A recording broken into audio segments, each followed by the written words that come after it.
Y ahora hablamos de los que gobiernan realmente el mundo, los amos de este planeta. Por lo menos eso afirman muchos investigadores que siguen su pista. Desde luego que fue Dan Brown, con su bestseller Ángeles y Demonios, quien puso en la palestra la existencia de grupos de poder de aspecto extraño y que eran capaces de manejar las finanzas, la economía y lo social. Los llamó Illuminati. Y sería bueno buscar las raíces de este misterio, de este criptogrupo. ¿Serán tan poderosos o todos son simples exageraciones? Vean este documento, porque les voy a hablar de cómo en los billetes de dólar incluso queda el signo y símbolo de esta extraña hermandad, los Illuminati. El nombre Illuminati, plural latino del término Illuminatus, es decir, iluminado, ha sido asignado a gran variedad de reformadores y conspiradores religiosos, sociales y políticos, hasta el punto de haberse convertido en símbolo de todas las sociedades secretas y de todas las conspiraciones.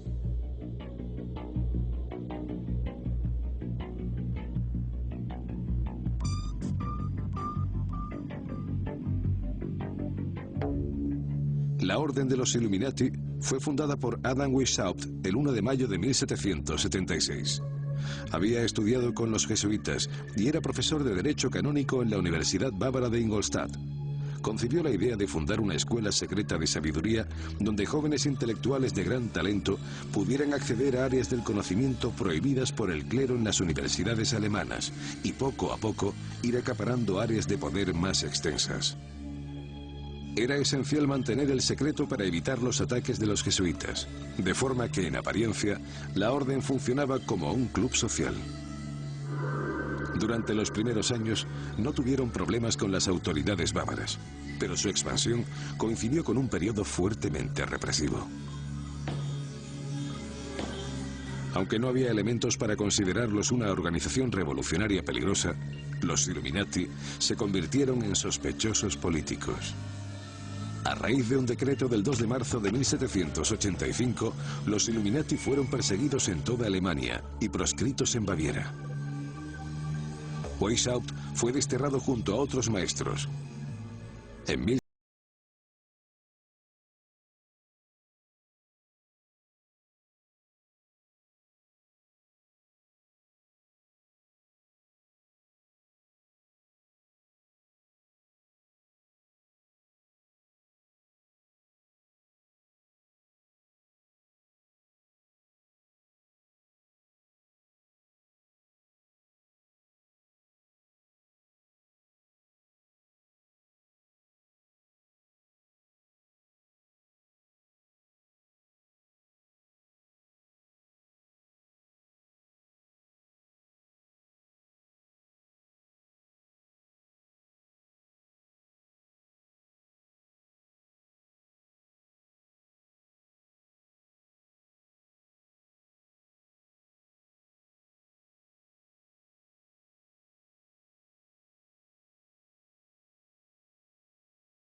de ello en que su símbolo se encuentre presente en los billetes de $1.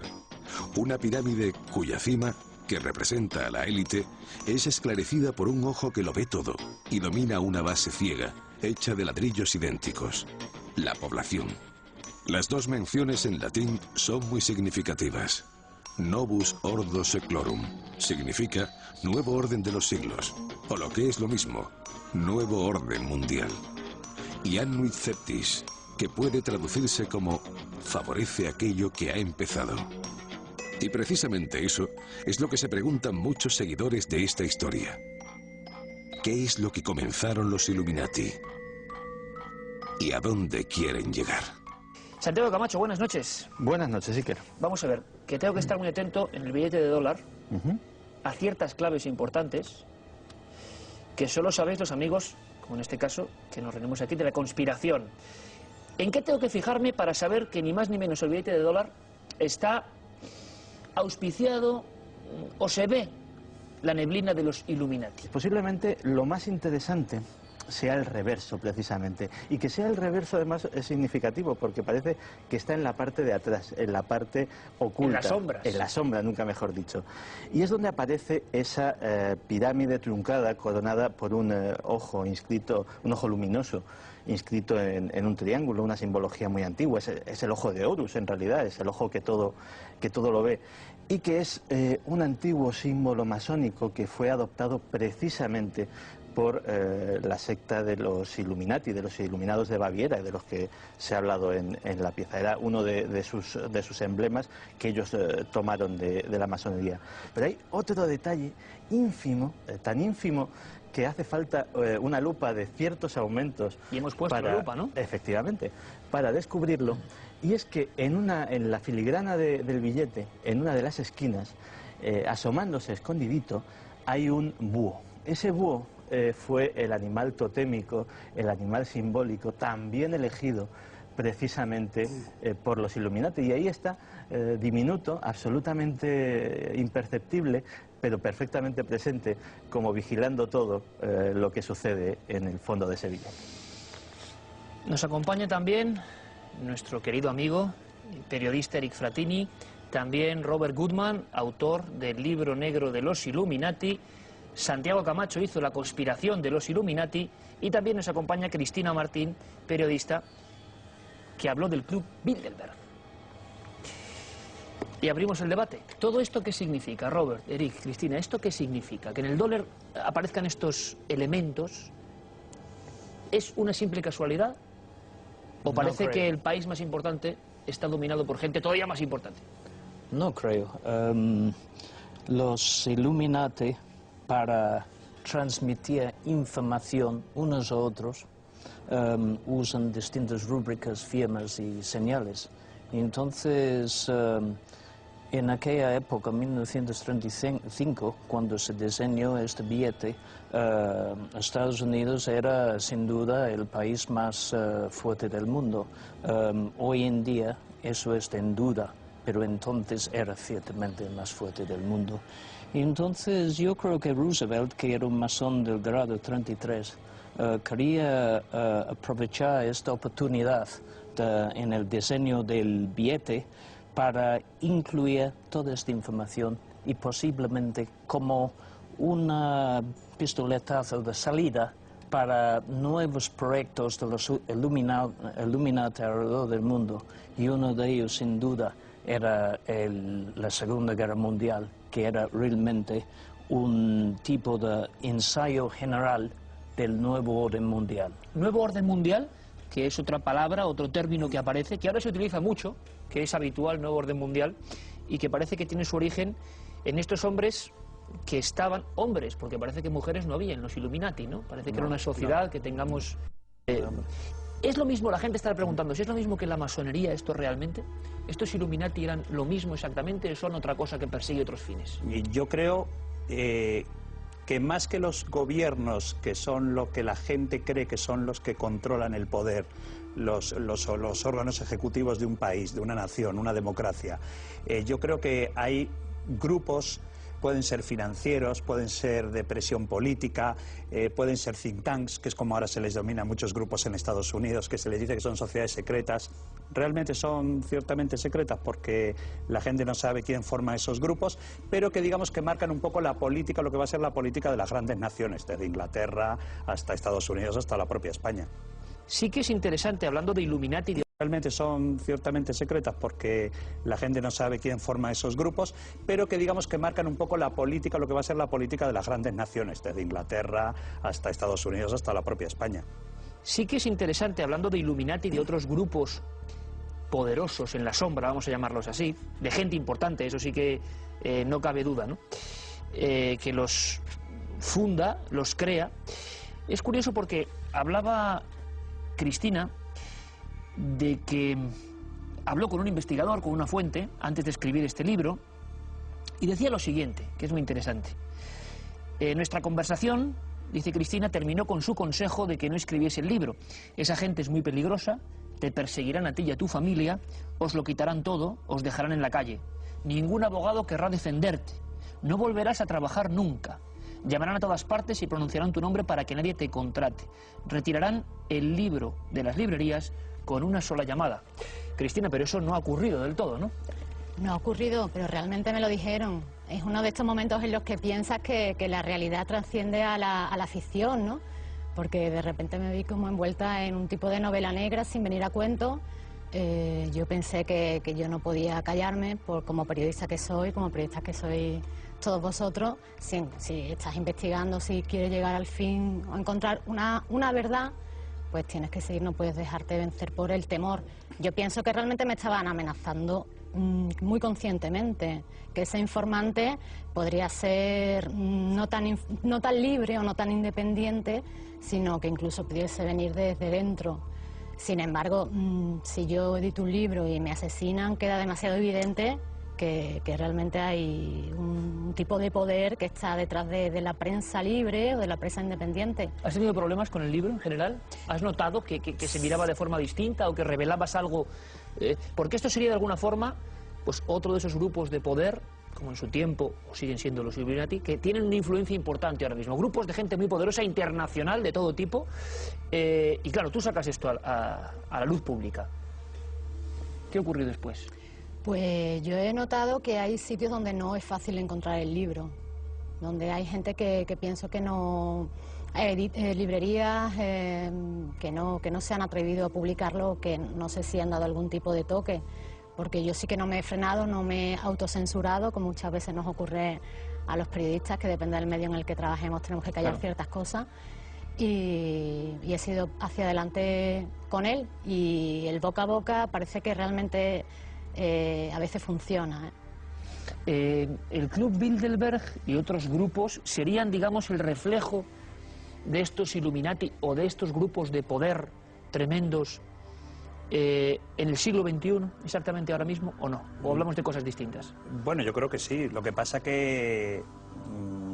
déjame decirte que yo creo que los Illuminati... por lo menos cuando se fundaron, la idea de ellos era, bueno, pues un poco la anarquía, la revolución, el ateísmo, la defensa del ateísmo, era una de las normas que ir en contra de la Iglesia, enemigos de la Iglesia. de la Iglesia católica, de las monarquías absolutistas que había en aquel momento en toda Europa. Yo creo que como estrategia de control social, crear el caos constructivo. Sí, pero yo creo, ahora déjame decirte que yo creo que incluso grupos como, no sé si como Bilderberg, pero otros grupos que son parecidos, como la Trilateral, la Comisión Trilateral también, que ha sido muy famosa durante unos años, principalmente durante los años 80 y 90, creo, que fueron muy famosos, que guardaban ese secretismo. Había muchos españoles relevantes, muchas figuras relevantes. Un compañero nuestro era uno de los portavoces de la Comisión Trilateral, no voy a decir su nombre. Pero yo creo que lo que te quiero decir con la pregunta que tú haces, yo lo veo más peligroso este tipo de grupos que el grupo de los Illuminati. Porque, digamos, lo que decía Robert tiene muchísima razón. Ahora mismo las políticas, por ejemplo, se están formando a través de sociedades que nadie sabe quiénes son. Es decir, cuando tú eliges un gobierno, aquí como ha sucedido, tú sabes que has depositado tu voto a un señor que se llama el presidente Rodríguez Zapatero, que ha sido presidente, que va a gobernar 4 años dentro de 4 años. Pero claro, nadie sabe realmente esos gobiernos democráticos bajo qué presión están trabajando, bajo qué presiones toman sus decisiones políticas. Es decir, nosotros siempre tomamos el reflejo, los que estamos siempre leyendo prensa extranjera, tomamos mucho el reflejo de lo que pasa en Estados Unidos. En Estados Unidos realmente el que menos gobierna es el presidente de Estados Unidos. Hay muchísimos grupos de presidentes, los think tanks, que tienen grandes poderes, intereses económicos que van fuera de cualquier razón. Es decir, el propio presidente, el propio vicepresidente de los Estados Unidos, Dick Cheney, que formaba parte de Skull and Bones, forma parte del grupo Skull and Bones. Skull and Bones, calaveras y huesos, ¿no? Calaveras y huesos. Que varios presidentes han pertenecido a esa sociedad secreta. Los Bush, y prácticamente toda la cúpula de la CIA desde su fundación, curiosamente. Sí. Es una especie de fraternidad estudiantil de la Universidad de Yale, muy elitista. Se accede directamente por cooptación, es decir, tú no puedes intentar acceder a ellos, son ellos los que te llaman a ti. Y te eligen por 2 criterios: tradición familiar, es decir, venir de una de las familias más poderosas que han formado, los Bush son una de ellas, que han formado tradicionalmente parte del grupo, o ser uno de los estudiantes más brillantes de la universidad, y entonces pues estás vinculado a esa sociedad ya para siempre. Cuando no puedes desligarte, es como una cosa de por vida. De hecho, el compromiso va a tal nivel que los miembros antiguos, los que ya están colocados en buenos cargos, los que ya tienen florecientes empresas, los que son políticos de relumbrón, son los que financian y de alguna manera tutelan a los miembros más jóvenes que están todavía en la universidad, de forma que les van allanando su camino político, su camino empresarial, su camino intelectual, en el caso de los que se dedican a la enseñanza o a las artes, para que el grupo siga manteniendo esa cota de poder y siga cumpliendo esos fines que nadie sabe quiénes son, que eso es lo peligroso que decía Eric. Robert, una cosa, los Illuminati como Illuminati, que nos suena todo muy romántico, hemos visto nuestra recreación, un aspecto, claro, de la época, ¿siguen teniendo presencia hoy en día? ¿O estos nuevos grupos de gente poderosa que libremente se reúne los ha sustituido? ¿O siguen teniendo una presencia real? Bueno, no lo sé si tiene una presencia real. Pero es muy importante la importancia de Skull and Bones, porque Skull and Bones fue fundado en 1832, 2 años después de la muerte de Weishaupt. Del fundador de los Illuminati. Sí. Pongo hijos ideológicos. Sí, entonces Skull and Bones existe hoy en día. Santiago antes decía de que la familia Bush, pero lo que es más curioso aún es de que en las últimas elecciones de 2004, John Kerry, demócrata, también era de Skull and Bones. Incluso se dijo alguna vez, Robert, si no me equivoco, que gane quien gane, Skull and Bones seguirá gobernando, ¿no? Sí, exactamente, y eso es una cosa de los think tanks, de que mucha gente quiere pensar de que los think tanks no tienen nada que ver con las sociedades estilo Illuminati, pero en su núcleo de poder, todos son de Skull and Bones. Entonces Cheney y Wolfowitz son de Skull and Bones y ellos son los cerebros del proyecto del nuevo siglo americano, lo que actualmente está haciendo política del futuro. O sea que estamos viendo, Robert, estamos exponiendo, cuidado, que hay grupos mucho más poderosos que cualquier grupo político o cualquier grupo, sino esa élites, podemos, de pensadores. Se ha escrito mucho, hasta qué punto se ha exagerado. Bueno, a Dan Brown le debemos, con Ángeles y Demonios, vamos a decir que el oxígeno popular, ¿no?, que se le ha dado con un bestseller mundial, claro, al asunto de los Illuminati, porque llegaban a, vamos a decirlo así, modificar o generar en algunas ciudades importantes, o a dejar su sello, como lo hacían en el dólar, ¿no? Yo no sé si también es una exageración o no, Santiago, o hay que ser muy especial para ver todo eso, o eso se cumple realmente y significa algo, lo que tienes ahí. Pues mira, aquí tenemos un plano de lo que sería el centro de Washington, de la zona de la Casa Blanca, de la colina del Capitolio, etcétera, etcétera. Pues, como vemos, las principales calles de esta zona forman un triángulo que sería una semblanza de esa pirámide, pero dentro pues vemos una estrella de 6 puntas, una estrella de 5 puntas invertida. Sus vértices coinciden pues con sitios muy fundamentales, como puede ser el monumento a Washington, la propia Casa Blanca, el Capitolio. El obelisco, ¿no? Exactamente. El obelisco. Con lo cual tenemos algo que, vaya, parece que está premeditado. Pero si alguien tiene alguna duda, porque esto a fin de cuentas son líneas, ese búho del que hablábamos antes también está dibujado a la perfección, y esto es mucho más difícil de que sea casual, evidentemente, en el plano de Washington.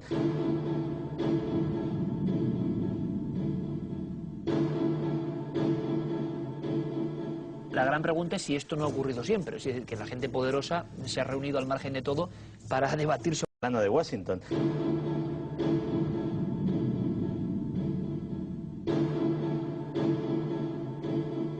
La gran pregunta es si esto no ha ocurrido siempre, es decir, que la gente poderosa se ha reunido al margen de todo para debatir sobre cosas, ¿no? Sí, pero hay una nunca muy curiosa. Nunca hemos tenido los medios globales.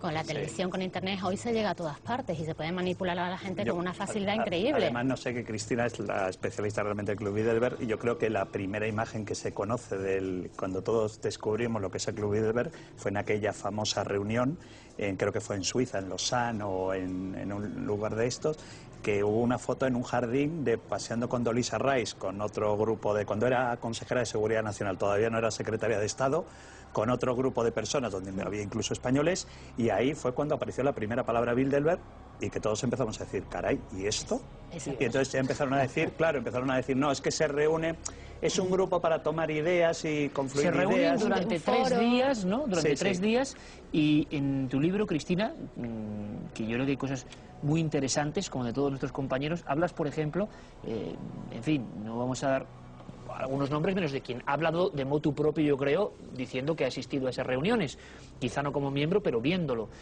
Hay signos políticos de todo tipo, hay personas de todas las nacionalidades, pero, por ejemplo, hay una anécdota muy curiosa que es tu entrevista con la presidenta de la Comunidad de Madrid, Esperanza Aguirre, donde ella te confiesa que ha estado en una de estas reuniones y qué es lo que vio, porque es curiosísimo, ¿no? Y que le encantó, exactamente. Primero me quedé muy sorprendida de que me hablase abiertamente de Bilderberg, que le encantó, que había sido invitada en 3 o 4 ocasiones, que no está permitido llevar escolta, pero sí palos de golf, porque por lo visto es uno de sus rituales, jugar al golf, llegar en limusina, siempre se reúnen en un hotel a las afueras de la ciudad, y que me dijo que hablaban dentro, algo que no lo había investigado, que no lo había visto en ninguna parte, me dio una primicia periodística. Pues que tenían un solo minuto para hablar, esos 100, 120 invitados, al terminar ese minuto se enciende una luz roja y tu tiempo ha terminado. Como en el popular programa de nuestros compañeros de la 1, 59 segundos, exactamente igual. Sí, ella incluso hizo bromas con eso, es muy gracioso, como los debates de la tele, como los programas de la tele. Y cuando le pregunté, ya intenté profundizar por los temas que habían tratado, ya me dijo, eso no puedo decírselo, señorita, porque los Bilderbergers son muy discretos. Eso me llamó la atención porque la masonería utiliza esa terminología. No somos secretos, somos discretos. Entonces, yo sí que he visto algunas coincidencias con la masonería y con los Illuminati, pero yo no he investigado en ese sentido, sino me he centrado más bien.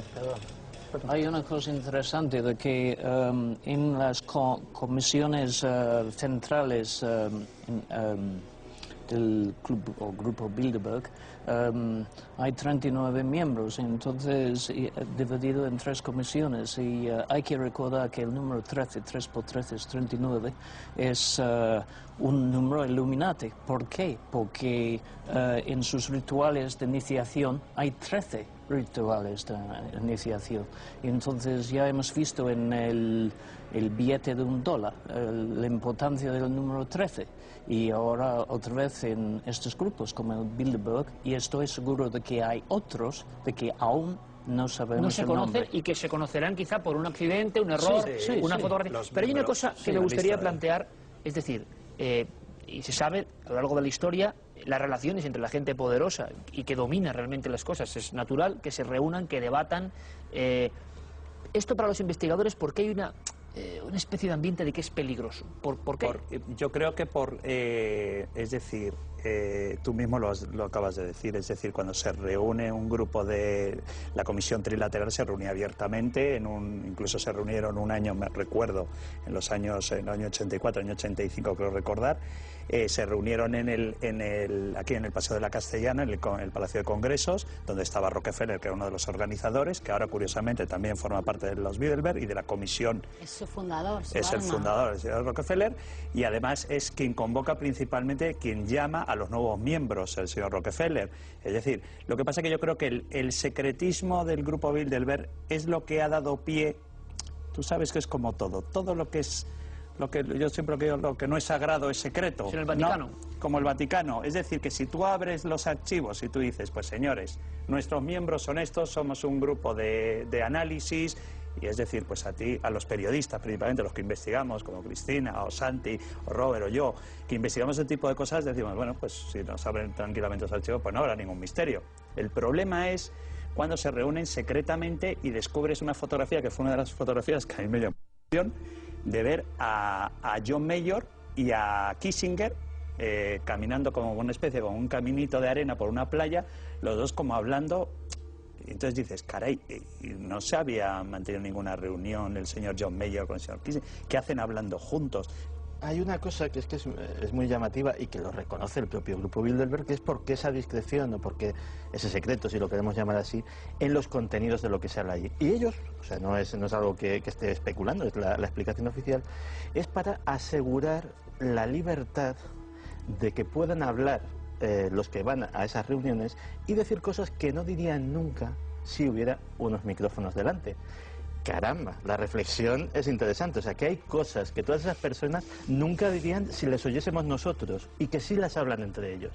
Eso ya de por sí es para poner los pelos un poquito como escarpias. La prensa está dentro, vamos, los dueños de los medios de comunicación. Y luego exactamente lo que dice Cristina, que es que los dueños, los magnates, los grandes magnates de la prensa, los que manejan la prensa en el mundo, los que hacen las películas, los dueños, por ejemplo, Rupert Murdoch. Rupert Murdoch forma parte del grupo Bilderberg y estamos hablando de un señor que es dueño de no sé cuántos miles de periódicos, es el dueño de la Fox, del grupo Fox, y forma parte del Bilderberg, pero además abiertamente. O sea, que hay una idea general, por lo que me estáis contando, idea general de dar una ideología global al mundo, que es la que estamos sufriendo, viviendo exactamente ahora, una serie de valores, una serie de comportamiento ante las cosas general a través de los medios y del poder financiero, por unas poquísimas personas.